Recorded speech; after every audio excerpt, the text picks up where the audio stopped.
So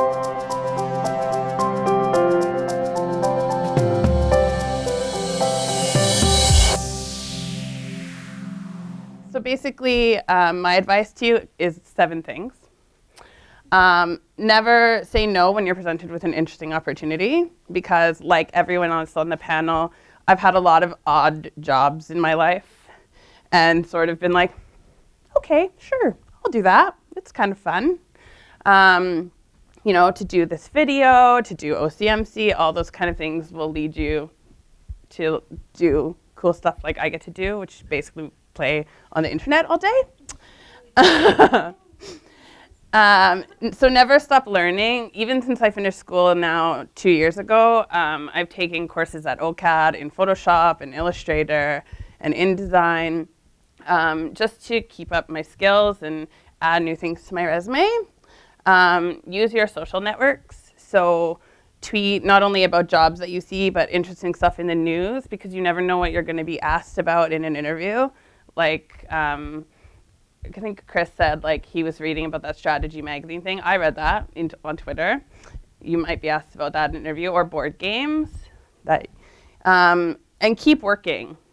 So while I was in school, after I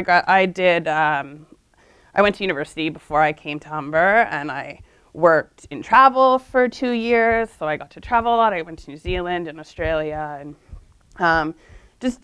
keep working. I worked part-time in retail. You never want a gap in your resume that's super long. So even if you're in school and you can only work 10, 20 hours a week, do it. Volunteering always looks good as well. That's still something that you can use on your resume as experience. You don't necessarily have to have like a paid position. In my first position, which got me interested in doing sales and marketing in the first place, I did a 4-month unpaid internship at a travel company. And all I did to get that job was send an email to their marketing manager and say, hey, I live in Calgary, but I think this job would be really cool. So I'm coming to Toronto. Can I come in for an interview? She wrote me back. She said, sure. In May, I moved across the country and have lived here 7 years, all for a job that didn't pay me any money. And as much as I think that I'm bad at networking and it's not my favorite thing to do in the world, you have to. So these people are the network that you start with. Keep in contact with them.